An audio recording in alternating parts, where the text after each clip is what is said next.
نے بھی فرمایا وَإِذَا خَاطَبَهُمُ الْجَاهِلُونَ قَالُوا سَلَامًا، تو جاہلوں سے بحث نہیں کرنا چاہیے، مانتا ہے تو ٹھیک ہے، نہیں مانتا ہے تو ٹھیک ہے۔ ہنس اگر الوؤں سے بحث کرے گا تو نتیجہ اس کا موت ہی ہوگا، اگرچہ وہ حق بات کہہ رہا ہو۔ بہرحال یہ دعا ثابت ہے۔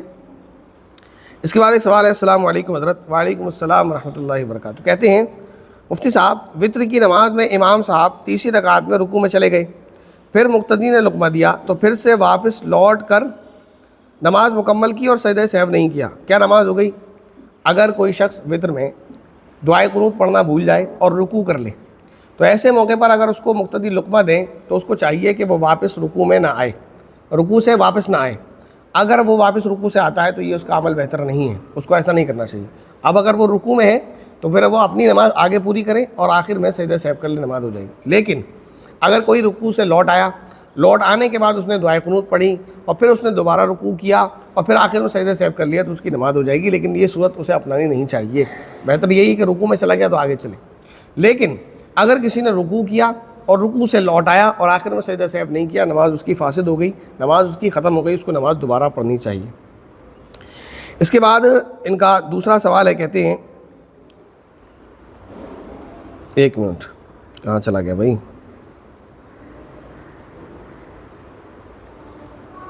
السلام علیکم۔ وعلیکم السلام ورحمۃ اللہ وبرکاتہ۔ کہتے ہیں حضرت مفتی صاحب، سوال ہے کہ سرکاری زمین پر گھر بنا کر اس کو کرائے پر دے سکتے ہیں؟ رہنمائی فرمائیں۔ بھائی سرکار نے آپ کو زمین دی ہے یا آپ کو گھر بنا کر دیا ہے، جیسے آواس یوجنا کے تحت لوگوں کو گھر مل رہے ہیں تو وہ آپ کو رہنے کے لیے دیا ہے، اور اگر اللہ تعالیٰ نے آپ کے لیے اس کا بہترین انتظام کر دیا، اللہ تعالیٰ نے آپ کو اس کے بعد پیسہ دے دیا اور آپ وہاں رہنے لگے اور اس مکان کو کرائے پر دینا چاہیں تو دے سکتے ہیں، اور اس کا کرایہ آپ رکھ سکتے ہیں، کوئی حرج نہیں۔ اس کے بعد ایک بہن ہے، انہوں نے سوال یہ کیا ہے ایک ویڈیو کے تعلق سے، کہتی ہیں جی آپ نے بہت اچھے سے سمجھایا مگر ہم ان بالوں کا کیا کریں، ہم تو پھینک دیتے ہیں، تو پھینکنا چاہیے یا نہیں، کیا کرنا چاہیے؟ جو ایک ویڈیو میں نے بنایا تھا کہ بالوں کو بیچنا نہیں چاہیے، اس کا نقصان کیا ہے، اگر آپ نے وہ ویڈیو نہیں دیکھا ہے تو آپ جا کر دیکھ سکتے ہیں، یہ ویڈیو موجود ہے کہ بالوں کو بیچنے کا نقصان کیا ہے، بالوں کو نہیں بیچنا چاہیے، ان بالوں کے ذریعے سے کیا کیا نقصان ہوتے ہیں۔ انہوں نے سوال یہ کیا ہے کہ ہم بیچتے تو نہیں، البتہ پھینک دیتے ہیں، تو کیا پھینکنا چاہیے نہیں؟ تو دیکھیے بالوں کو پھینکنا نہیں چاہیے، اس کو دفنانے کا حکم ہے۔ اگر آپ کے پاس دفنانے کا انتظام ہے تو آپ اس کو دفنا دیں، اور دفنانے کا انتظام نہیں ہے تو پھر بالوں کے بہت چھوٹے چھوٹے ٹکڑے کر دیں، یعنی 3-4 ایک بال ہے آپ کا، کافی بڑے بال ہوتے ہیں عورتوں کے، اس کے 4-5 ٹکڑے کر کے کسی کپڑے میں لپیٹ کر کہیں ایسی جگہ آپ ڈال دیں یا کہیں ایسی جگہ رکھوا دیں یا پھینکوا دیں جہاں کسی کی نظر نہ پڑے۔ بال کو کھلے اس طرح پھینکنا ہی درست نہیں، اس طرح نہیں کرنا چاہیے۔ اسی طرح ایک سوال ہے، ایک بہن کا سوال کرتی ہے جس لڑکی کو پیریڈس آتے ہوں اور سورہ فاتحہ پڑھ کر اپنے اوپر دم کر سکتی ہے یا نہیں؟ تو دیکھیں قرآن کریم کی کچھ نہیں بلکہ قرآن کریم مکمل جو ایام خاص ہوتے ہیں عورتوں کے، ان میں قرآن کریم کا تلاوت کرنا منع ہے، لیکن کچھ صورتیں ایسی ہیں جن میں اللہ رب العزت کی حمد و ثنا بیان کی جاتی ہے، ان کا بطور وظیفہ کے، بطور دعا کے پڑھنا جائز ہے۔ ان میں سے ایک سورہ فاتحہ ہے، تو کوئی عورت اگر ان ایام سے گزر رہی ہے، وہ اگر چاہے سورہ فاتحہ کو بطور وظیفے کے صرف بسم اللہ کے ساتھ اعوذ باللہ نہ پڑھے، بطور وظیفے کے پڑھے اور پڑھ کر اپنے اوپر دم کرنا چاہے تو یہ کر سکتی ہے، اس کے لیے جائز ہے، اپنے اوپر دم کرے یا کسی کے اوپر بھی کرے، وہ کر سکتی ہے۔ اس کے بعد ایک بہن ہے، انہوں نے سوال یہ کیا، 2 دعائیں انہوں نے بھیجی ہیں۔ ایک دعا ہے اللہم اغفر لی ذنبی ووسع لی فی داری وبارک لی فی رزقی، ایک دعا یہ ہے، اور دوسری دعا ہے اللہم اغفر لی ذنبی ویسر لی امری وبارک لی فی رزقی۔ 2 دعائیں بھیجی ہیں، آگے سوال ہے ان کا، اس میں سے کون سی دعا صحیح ہے؟ دونوں الگ الگ ہیں، آپ بتا دیں کون سی دعا صحیح ہے وہ پڑھ لیں۔ تو جواب یہ ہے کہ یہ دونوں دعائیں جو آپ نے بھیجی ہیں دونوں احادیث شریفہ سے ثابت ہیں، دونوں دعائیں صحیح ہیں، دونوں میں سے آپ جو چاہیں وہ دعا پڑھ سکتے ہیں۔ اس کے بعد آج کے کمنٹ باکس کا آخری سوال، اور وہ سوال یہ ہے کہ مفتی صاحب جشن میلاد منانا کیسا ہے؟ تو دیکھیے شارٹ میں بات کروں گا، لمبی بات کروں گا تو تفصیل ہو جائے گی، لوگ ادھر سے دلیل دیتے ہیں ادھر سے دلیل دیتے ہیں۔ جشن میلاد النبی کے ثبوت پر جتنی بھی دلیلیں لوگ پیش کرتے ہیں کہ بھئی قرآن سے یہ دلیل ہے، کہ حدیث سے یہ دلیل ہے، کہ عیسیٰ علیہ السلام نے دسترخوان مانگا تھا تو وہ عید ہو گئی، کہ اللہ تبارک و تعالیٰ نے فرمایا قل بفضل اللہ، کہ جو تمہیں اللہ تعالیٰ کی طرف سے نعمت اور رحمت ملے اس پہ خوشی مناؤ، وغیرہ وغیرہ تمام باتیں۔ اس پر میرا صرف ایک سوال ہے کہ اگر یہ واقعی ثبوت آپ کا قرآن اور حدیث میں موجود ہے تو مجھے یہ بتا دیں کہ صحابہ نے پھر اس کو کیوں نہیں کیا؟ اگر یہ قرآن سے ثابت ہے اور حدیث سے ثابت ہے تو بس اتنا بتا دیجئے صحابہ نے کیوں نہیں کیا۔ اگر انہوں نے نہیں کر کے غلط کیا تھا تو بتا دیں آپ، اور انہوں نے نہیں کر کے صحیح کیا تھا تو پھر بتا دیں آپ کہ اگر انہوں نے صحیح کیا تھا تو آج جو نہیں کر رہے ہیں وہ صحیح ہے یا جو کر رہے ہیں وہ صحیح ہے، اتنی سی بات ہے۔ آگے سے یہ بات نہ کریں آپ، یہ بات مت لائیے گا کہ صحابہ نے جو عمل نہیں کیا اس کو کر سکتے نہیں، بات وہ نہیں ہے. دو چیزوں کو خلط ملط مت کیجیے، وہ دو چیزیں الگ ہیں. صحابہ نے کوئی دنیاوی کام نہیں کیا، ہم اسے کر سکتے ہیں نہیں، وہ الگ مسئلہ ہے. صحابہ نے کوئی دینی کام نہیں کیا، اس کو ہم کر سکتے ہیں یا نہیں، وہ مسئلہ الگ ہے.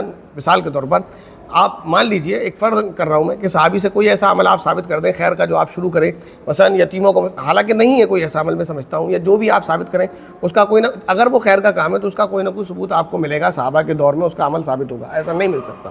تو بہرحال لیکن آپ کا ماننا یہ ہے، ہم یہ کہتے ہیں کوئی بھی آپ عمل آج جو شروع کریں گے نیک، اس کی اصل کہیں نہ کہیں آپ کو صحابہ کے عمل میں دیکھنے کو مل جائے گی کسی نہ کسی طریقے سے. جیسے مدارس کا قیام ہے، آپ کہیں گے کہ مدرسے کا ثبوت کہاں ہے؟ تو دار ارقم جس کو نبی پاک صلی اللہ علیہ وسلم نے خود قائم کیا تھا، وہاں نبی پاک صلی اللہ علیہ وسلم پڑھاتے تھے اور صحابہ سیکھتے تھے، تو ثبوت موجود ہے. آپ اس طرح کی باتیں مت کیجیے گا. تو کہنے کا مقصد یہ ہے، آپ کا دعویٰ یہ ہے کہ قرآن سے میلاد ثابت ہے، آپ کا دعویٰ یہ ہے کہ حدیث سے میلاد ثابت ہے. تو ہمارا سوال بس اتنا سا ہے آپ سے ادب کے ساتھ کہ جب قرآن سے ثبوت ہے تو قرآن صحابہ کے زمانے میں موجود تھا، حدیث سے اس کا ثبوت ہے، حدیثیں موجود تھیں، تو کیا وجہ ہے کہ ایک بھی صحابی سے یہ ثابت نہیں کہ انہوں نے اپنے گھر پر جھنڈے لگائے ہوں؟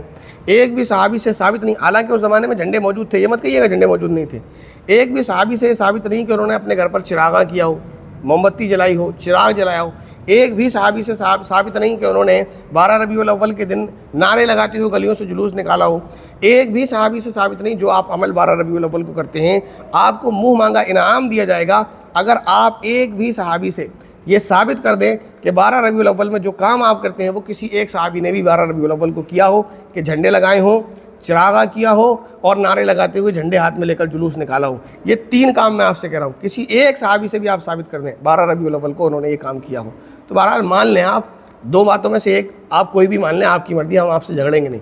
یا تو آپ یہ کہہ دیں کہ معاذ اللہ صحابہ غلط تھے، ہم صحیح ہیں، ہم آپ سے کچھ نہیں کہیں گے، آپ کہہ دیں ایک بار، کیونکہ صحابہ کے تعلق سے لوگ اور بھی باتیں کر رہے ہیں تو آپ یہ کہہ دیں گے تو کوئی حرج کی بات نہیں، وہ آپ جانیں، آپ کا کام جانیں.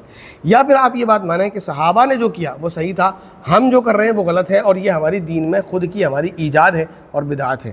باقی ماننا نہ ماننا آپ کا کام ہے، میں نے آپ کو سمجھا دیا، آپ کو بتلا دیا. اللہ رب العزت سے دعا ہے کہ اللہ تعالی ہمیں اور آپ کو صراط مستقیم پر چلنے کی توفیق نصیب فرمائے.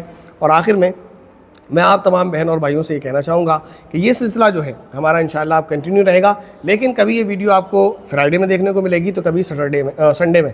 تو اس سے پریشان نہ ہوئیے گا، اگر فرائیڈے میں نہ آئے تو سنڈے میں آپ کو ضرور ملے گی. باقی رہے آپ کے سوالات تو آپ کمنٹ کرتے رہیں، جو سوال آپ کے ذہن میں آئے، جو کوئی بہن بھائی آپ سے پوچھیں، کیونکہ سوال کا پوچھنا یہ بھی ثواب کا کام ہے، کیونکہ سوال جو ہے یہ آدھا علم ہوتا ہے. آپ سوال پوچھیں گے، آپ کو سوال کا جواب ملے گا، آپ کے علم میں اضافہ ہوگا، اور وہ سوال جس کے تک پہنچے گا، جس تک اس کا جواب پہنچے گا، اس کی رہنمائی ہوگی اور اس کے مطابق وہ عمل کرے گا، اس کا ثواب آپ کو پہنچے گا. تو لہذا سوالات کرتے رہیں اور اپنے اور ہمارے علم میں اضافے کا ذریعہ بنیں. اللہ رب العزت سے دعا ہے کہ اللہ تعالیٰ ہماری اور آپ کی دینی خدمات کو قبول فرمائے. آمین. السلام علیکم ورحمۃ اللہ.